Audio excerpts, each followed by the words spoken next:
चाहे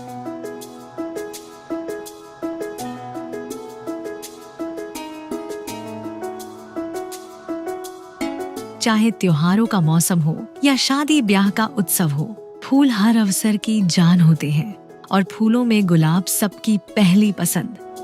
बिहार के किसान आज हर उत्सव के लिए गुलाब की मांग को पूरी करने में सक्षम हैं और उन्हें आत्मा का भरपूर सहयोग मिल रहा है। गुलाब की सफल खेती करने वाले ऐसे ही एक किसान हैं बेगूसराय जिले के प्रभात कुमार चौधरी। बछवाड़ा प्रखंड के रसीदपुर ग्राम निवासी प्रभात कुमार चौधरी ने अपनी पूरी शिक्षा गांव से दूर दिल्ली में की है, परंतु कृषि में उनकी रुचि बचपन से रही है। दिल्ली की अपनी नौकरी छोड़कर जब वो अपने गांव वापस आए तो खेती के प्रति उनकी रुचि ने उन्हें इसी क्षेत्र में काम करने के लिए प्रेरित किया। लेकिन खेती में प्रभात जी धान, गेहूं या शाक सब्जी से कुछ अलग करना चाहते थे। अपनी इच्छा उन्होंने आत्मा बेगूसराय के अधिकारियों को बताई, जहां से उन्हें गुलाब की खेती करने की सलाह दी गई।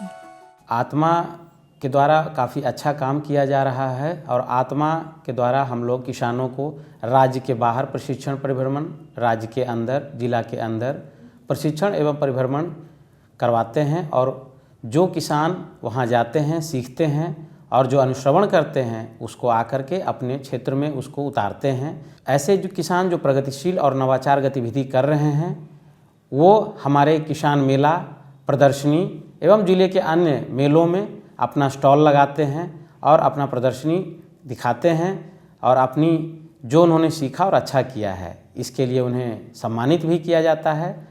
गुलाब की खेती के प्रशिक्षण के लिए प्रभात जी को कई प्रशिक्षण संस्थानों में भेजा गया।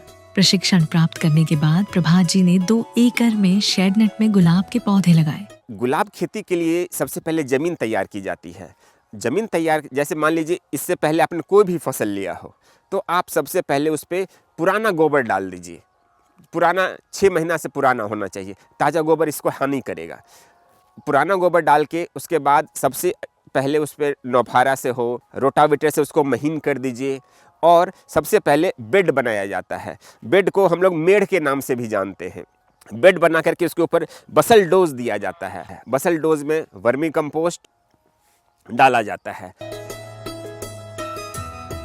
इन्होंने इजरायली डच रोज वैरायटी के गुलाब के 11,000 पौधे लगाए हैं। ये गुलाब जल्दी खराब नहीं होते हैं। इन्हें पौधे से तोड़ने के बाद भी कई दिनों तक ताजे नजर आते हैं। जब पौधा लग गया, पहला 2 टिश्यू मतलब एक नया पत्ता आना शुरू हुआ, उस समय हम इसको NPK का बहुत ही हल्का डोज देते हैं। जैसे अब मुझे पत्ता हरा करना है, मैं नाइट्रोजन ज़्यादा चलाऊंगा। मुझे फूल चाहिए तो मुझे फास्फोरस इसको ड्रिप से ही दूंगा। लेकिन जब ड्रिप से हम देते हैं तो धीरे धीरे नमी जाती है और पौधा उसको अपटेक करता है। ये सब जो देख रहे हैं ये परसों चला हुआ है, इसलिए इसकी रंगत ऐसी है। प्रभात जी ने सिंचाई के लिए ड्रिप लगाया है। शेडनेट में खेती करने से पौधे सुरक्षित रहते हैं। इन पर बाहरी कीटों एवं बीमारियों का प्रभाव नहीं पड़ता है। साथ ही गर्म हवा से भी बचाव होता है। ज्यादा गर्मी पड़ने पर शेडनेट में लगे फॉगर से तापमान नियंत्रित किया जाता है। विभाग की योजना अंतर्गत शेडनेट और ड्रिप पर प्रभात जी को 50% अनुदान मिला है। प्रभात जी बताते हैं कि त्योहारों और शादी ब्याह के समय गुलाब की कीमत अधिक हो जाती है और सीजन नहीं रहने पर दाम काफी कम हो जाता है। इस प्रकार कुल मिलाकर गुलाब से इन्हें औसतन सालाना 2 से 2.5 लाख रुपए की आय प्राप्त होती है। अभी हमारे प्रभात कुमार चौधरी जी फूल की खेती में खासकर गुलाब पर इतने मोटिवेट हो गए हैं, आकर्षित हो गए हैं कि इसमें रेगुलर आमदनी प्राप्त हो रही है। और ये अभी फ़िलहाल में 1.5 एकड़ के आसपास में इनका गुलाब लगा हुआ है। ये आने वाले समय में 3 से 4 एकड़ में गुलाब की खेती करेंगे, जिससे लगातार आमदनी प्राप्त होती रहे।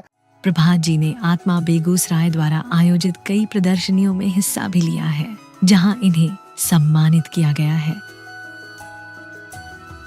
प्रभात जी अपने जिले में गुलाब की खेती कर स्थानीय लोगों को हर अवसर के लिए गुलाब का फूल उपलब्ध करा रहे हैं एवं अन्य किसानों को फूलों की खेती करने के लिए प्रेरित कर रहे हैं।